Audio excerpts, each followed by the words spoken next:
So I think the challenge for an enterprise customer is very similar to the challenge that your partners face, right? They have these larger stacks of technologies that they've been maintaining over time. They have a very large investment in those things. And I think they've been following the market trend from, endpoint protection to EDR. And then I think the EDR vendors kind of integrated firewalls and email and things like that were on-prem to be considered more of an MDR service, right? But I think what larger customers and partners are experiencing right now because of COVID is a very rapid push to a distributed work environment. That push to the distributed work environment is forcing them to use more and more SaaS applications. It's forcing them to use more and more cloud services. And, I think over time, those are the things that we're adding to the Stellar platform, right? That we believe create a true XDR. If you can't cover all of these disparate things and you're still focused on, the castle with the moat, which was their old network, you're missing a whole lot of information that, not just a CASB is going to be able to help with, or, logging from things like, Salesforce, right? You have to be able to make sense of all of those things. And there are so many logs and so many things that you have to consider. The job of understanding the different threat vectors will never be done. It's a constant evolution. But we have a whole team here at Stellar Cyber of data scientists that look at these different use cases. They look at the different, situations that are happening, like the SolarWinds, situation, right? Where we detected the, command and control behavior and, we detected the outbound connections without, having a special detection for that particular event. But we are learning from those things and adding additional detections into our technology over time to make sure that we are maturing the tool and providing the most comprehensive, XDR service available for our partners and our customers.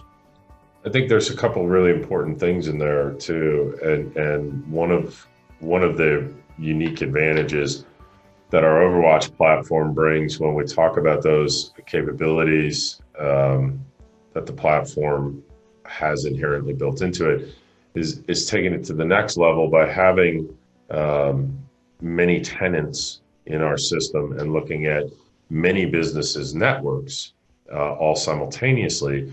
When we see those detections at one level on one customer's network, or see anomalies that are being caught, that may or may not necessarily be enriched enough for the machine learning or the AI to identify what they are, other than their anomalous behaviors, and they should be looked at. When we analyze those things and start to look at exactly what happened, exactly what the activities were, we're able to then quickly take those and build rules to look across all of our tenants. And when they've been deemed, or the human-assisted machine learning picks up on the fact that they've been deemed to be malintent, then it automatically is taking those things and applying it across the entire data lake. So the multi-tenancy in the platform really, in some ways, creates its own sort of internal threat intel feed in real time based on what we're actually seeing, and isn't reliant on outside behaviors when those things happen. It's that true ability to look across all aspects of what the customer's doing. Little things like impossible travel turn into big things when you see different levels of accounts being created and those sorts of things. Whereas a lot of the tools that are out there just give you a very narrow focus on Office 365, which has its own set of tools built in that, we as an organization leverage the advanced security functionality of Office 365, which just gives us more data into our XDR platform and eliminates, anomalies that are, benign. So it's pretty exciting when we look at how you can tie in all of that information, and then how we can actually quickly respond using some of the SOAR capabilities and using some of the basic functionality of the tool set to quickly respond and make sure that as we see those things, we can at least pause the action more than more than taking action, oftentimes that's just the best thing to do, is just take that pause and stop it from going further while we decide what's going on. And that's some critical stuff that can be done there. So I think that's the beauty of the open solution. Yeah, and I agree. And I think you hit upon something really critical, right? We don't have all the answers. And your team of security experts has a very personal relationship with all of your partners and your customers. So it's really important that within the platform that we give them the ability to tailor alerts and tailor the machine learning so they can actually tune out things that are, benign, and tune in things that look benign that, maybe we didn't realize right away was a nefarious activity, right?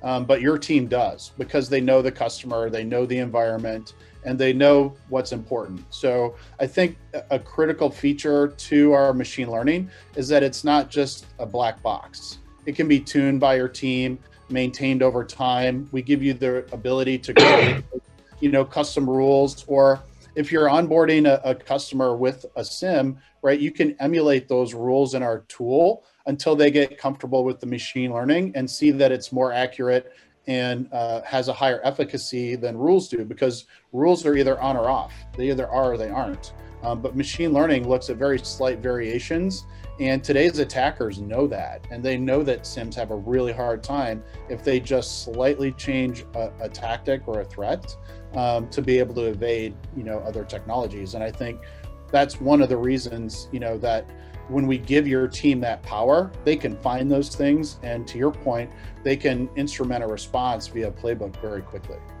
Yeah, I think that's when you look at how a lot of customers end up sort of held hostage to firewall teams or SIM teams and the rules and rules development. You could spend a lot of time constantly updating the rules and looking at new threat vectors every day, right?